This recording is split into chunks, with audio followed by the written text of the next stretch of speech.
প্রতিদান। অজুর ফরজ কয়টা? সহজ প্রশ্ন, জবাব দিয়েন, কয়টা?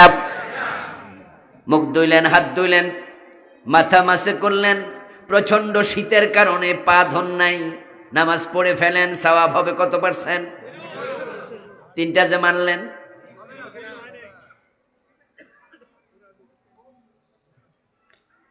নামাজের মাঝে আরকান হাকাম কত ফরজ? 12টা মানলেন, একটা বাদ দিলেন, নামাজ হবে তো? কিছু তো হবে, একবারে বাদ। কারণ আল্লাহর কাছে অর্ধেকের কোনো হিসাবই নাই। আল্লাহ বলে পুণ্য উদখুলু ফিস সিলমে কাফা। প্রশ্ন হতে পারে আল্লাহ এত শক্ত কেন? উত্তর হলো তিনি এত মহান, তিনি এত বড়, তার একটা কথার বাহিরে যাওয়ার কোন অধিকার তার গোলামের নাই। বাবা আদম, মা হাওয়া আলাইহিস সালাম জান্নাতে আল্লাহর কয়টা কথা শোনে নাই? বলেন না, কথা কন না আমার লোক, কয়টা শোনে নাই? জান্নাতের পোশাক ছিল না, আল্লাহ খুলে নিছে, আল্লাহ ল্যাংটা কইরা ছাইরা দিছে। ভাবতে পারেন আপনি? فلما ذاق الشجرة بدت لهما سوآتهما। কোরআনে আল্লাহ আমাদেরকে শোনায়, আদমের বান্দারা, আদমের সন্তানেরা, শোনো, তোমাদের বাবা, তোমাদের মা আমার নিষিদ্ধ গাছের ফল খাইছে, সাথে সাথে আমি কাপড় খুলে ফেলেছি। তফাকা ইয়াকসিফান আলাইহিমা মিন ওয়ারাকিল জান্নাম। দুজনে জান্নাতের গাছের পাতা ছিঁড়ে লজ্জাস্থান ডাকতে শুরু করেছে। তারপরে দুজনে কালা রব্বানা যালামনা আনফুসানা, আমি আল্লাহর কাছে তাওবা করেছে, হ্যাঁ আমি তাওবা কবুল করেছি, ক্ষমা করেছি, কিন্তু জান্নাতে থাকতে দেই নাই, বলেছি জান্নাত থেকে বেরিয়ে চলে যাও, দুনিয়া পাঠাই দিছি। আল্লাহর কয়টা কথা শুনে নাই? বলেন, কয়টা আইন মানে নাই? কয়টা গুনাহ করছে? একটাতে কাপড় খুলছে, একটাতে বাইর করে দিছে জান্নাত থেকে। আর আমরা গুনাহ করছি কয়টা? তো জান্নাতের স্বপ্ন দেখেন কেমনে? আমি কেমনে দেখি? আল্লাহ এত বড়, এত মহান, তিনি তার কথার বাইরে কেউ চললে তাকে পছন্দই করেন না, সে যেই হোক না কেন। ইউনুস নবীর এলাকা ছিল নিনওয়া, যেখানে তিনি নবুয়তের সীমানা, দাওয়াতি কাজের দায়িত্ব। লম্বা হিস্ট্রি ছোট করে বলি, উনি একবার আল্লাহর অনুমতি না নিয়ে এলাকা ছেড়ে চলে যাচ্ছিলেন। আল্লাহ বলছে, ইউনুস কোথায় যাও? তোমার দায়িত্ব দিছি যেখানে, তুমি সেখান থেকে চলে যাচ্ছ, অনুমতি কেন নিলা না? যাও মাছের পেটে ঢোকো। লোকেরা নৌকা থেকে ফেলে দিয়েছে। ফালতাকামাহুল হুত ওয়া হুয়া মুলিম। আল্লাহ কোরআনে বলে, ইউনুস লজ্জিত অবস্থায় মাছের পেটে ঢুকছে। একটা বড় মাছের বলছি গিলা ফেল। লোকমা যেমন মানুষ গিলে, ওই মাছ এসে ইউনুসকে গিলে ফেলেছে। ইউনুস এবার মাছের পেটে। বন্দি করছে কে? কথা বলে না ভাইয়েরা, কে? উনি কি সাধারণ মানুষ না নবী? আল্লাহ শুধু ছোট্ট একটা বিষয় ভুল করছে, কথা শোনে নাই। শুনে নাই মানে অনুমতি নেয় নাই, অনুমতি ছাড়া যাচ্ছিল, তাতে আল্লাহ খেপা গেছে। কোরআনে আল্লাহ বলে, ফালাউলা আন্নাহু কানা মিনাল মুসাব্বিহিন লালাবিসা ফি বাতনিহি ইলা ইয়াউমি ইউবআসুন।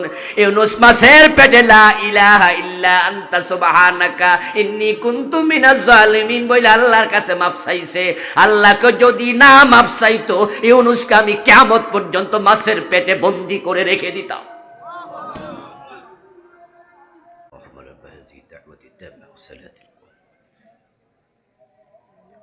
এটা জিকির করুন, লা ইলাহা ইল্লাল্লাহ, লা ইলাহা ইল্লাল্লাহ, লা ইলাহা ইল্লাল্লাহ, লা ইলাহা ইল্লাল্লাহু মুহাম্মাদুর রাসূলুল্লাহ।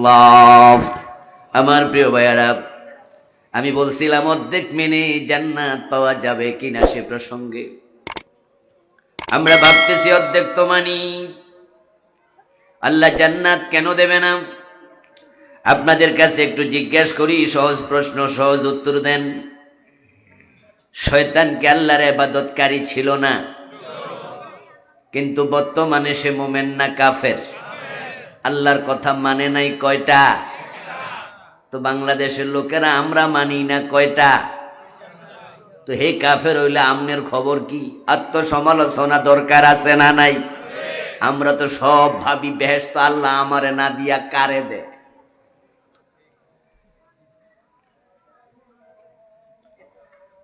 প্রতিদিন সকালে বেলায় ঘুম থেকে উঠে ওযু করে নামাজে দাঁড়ায় আপনি নিজে পড়ছেন আউযু বিল্লাহি মিনাশ শাইতানির রাজিম, আল্লাহ তোমার কাছে অভিশপ্ত শয়তান থেকে আশ্রয় প্রার্থনা করছি। আমাদের সকলের সাথে একটা শয়তান আছে। প্রিয় নবীজি বলছেন প্রত্যেকটা বনি আদমের সাথে একটা করে শয়তান আছে। আমি নবী মুহাম্মদ, আমার সাথে একটা শয়তান আছে। তবে ফাইন্নাহু আসলামা বি, আমার সাথে যে শয়তান আছে সে আমার কাছে মুসলমান হয়ে গেছে। আমাদের সাথে যে শয়তান আছে এতে কি মুসলমান হয়েছেনি? এখন আপনি যখন বলেন আল্লাহ আমি অভিশপ্ত শয়তান থেকে ফানা চাই, আশ্রয় চাই, শয়তান পাশে দাঁড়ায় ক্ষোভ প্রকাশ করে বলে আমাকে তুই কেন অভিশপ্ত বললি? আমার অপরাধটা কি? আমার অপরাধ আমি আদমরে সেজদা করি নাই। আল্লাহ বলেছিল উসজুদু লিআদম, আদমরে সেজদা কর, আমি করি নাই, এটাই তো আমার অপরাধ। তো তোদেরকে তো আল্লাহ বলছে সোর ধরে হাত কাট। তোরা ৫৪ বছরের বাংলাদেশে কয়জনের কাজ করছ? আল্লাহ আমারে বলছিল আদমরে সেজদা কর, করি নাই, তাই তুই আমার গালি দেস অভিশপ্ত। তুই আমার কাছ থেকে আল্লাহর কাছে আবার দোয়া করস যেন আমি তোর কাছে না যাই, তুই ফানা চাস। তো কোরআনে তো আল্লাহ বলছে জেনা করলে ১০০ বেত লাগাও, বিবাহিত হলে পাথর মারো। তোদের দেশে তো কত জেনা, কত ব্যভিচার। তোরা ৫৪ বছরের বাংলাদেশে কয়জন রে পাথর মারছস? তোরা কয়জন জেনাকারীকে ১০০ বেত লাগাইছ? আমি আল্লাহর সেজদা করি নাই, আমি কাফের হয়ে গেলাম, আমারে তোরা অভিশপ্ত বলে গালি দেস। তুই আল্লাহর কাছে বলস আমার যেন তোর কাছে আমি যেন না যাই, তুই এত ভালো হইয়া গেলি, অথচ তুই তো আল্লাহর আইন মানুষ না ডজন ডজন। আল্লাহ তো কোরআনে বলছে আলা লাহুল খালকু ওয়াল আমরু, সাবধান, সৃষ্টি যার, আইন চলবে শুধুই তার। কথাটা কি আমার না আল্লাহর? কোরআনে আছে না নাই? তাহলে আপনারা একটু সবাই মিলে বলুন তো সৃষ্টি কার? আইন চলবে কার? কিন্তু ব্রিটিশ আইন চলে না আল্লাহর আইন চলে। তো ব্রিটিশ আইন মাইন না তুই কেমনে মোমেন হলি?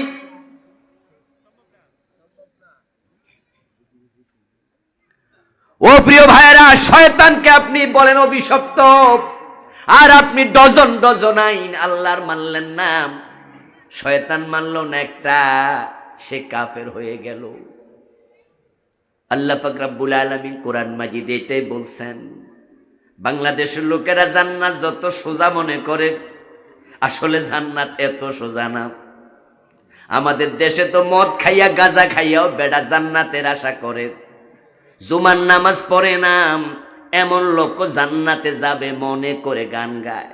দোতরা বাজায় আছেন আমার মুক্তার, আছেন আমার ব্যারিস্টার, শেষ বিচারের হাইকোর্টেতে তিনি আমায় করবেন পার, আমি পাপী তিনি জামিনদার। টুনটুনা টুনটুন আছে না বাংলাদেশে? কি সুন্দর করে গান গাইতেছে নিশ্চিন্তে, টেনশন ছাড়া। কারণ উনার জামিনদার আছে, উনার ব্যারিস্টার আছে। শেষ বিচারের হাইকোর্টে যেদিন আল্লাহ তাআলা বিচারক হবেন, উনার পীর বাবা যাইয়া উনাকে ছুটাইয়া নিয়ে যাবেন। ওয়াজ শুনছে তো, হুজুর বলছে ছেলে যদি হাফেজ হয়, ছেলে যদি আলেম হয়, আপনার ছেলে 10 জনকে পরিবারের সুপারিশ করে জান্নাতে নেবে। এই ওয়াজ শুইনা হাফেজের বাবা বিড়ি টানে আর কয়, আমার ফুল যদি 10 জন বেহেশতে সুপারিশ কইরা নেয়, আমি তার বাবা, তাহলে আমার রোল নাম্বার কত? এই জন্য হাফেজের বাবা ভাবে যে আমি বেহেশত ঠেকায় কেডা, বিড়ি বিড়ি খাইলো কোনো অসুবিধা নাই, 2 ওয়াক্ত নামাজ কাজা করলো অসুবিধা নাই, হাফেজ সাহেব আমার লগে লইয়া চলে যাবে। জান্নাত বুঝি এত মাগনা, এত মাগনা? এই জান্নাতের পথে চলতে গিয়ে ইব্রাহিম আলাইহিস সালাম আগুনে পড়া লেগেছে। এই জান্নাতের পথে চলতে গিয়ে নবী মূসা দেশ ত্যাগ করা লেগেছে। এই জান্নাতের পথে চলতে গিয়ে তাকায় দেখো নবী জাকারিয়াকে 2 টুকরা হওয়া লেগেছে। নবী মুহাম্মাদের দিকে তাকায় দেখো দাঁত নাই, দাঁত ভেঙে ফেলেছে। আমির হামজার দিকে তাকাও, কলিজা নাই, কলিজা ছিঁড়ে হিন্দা কাঁচা চাবাইছে।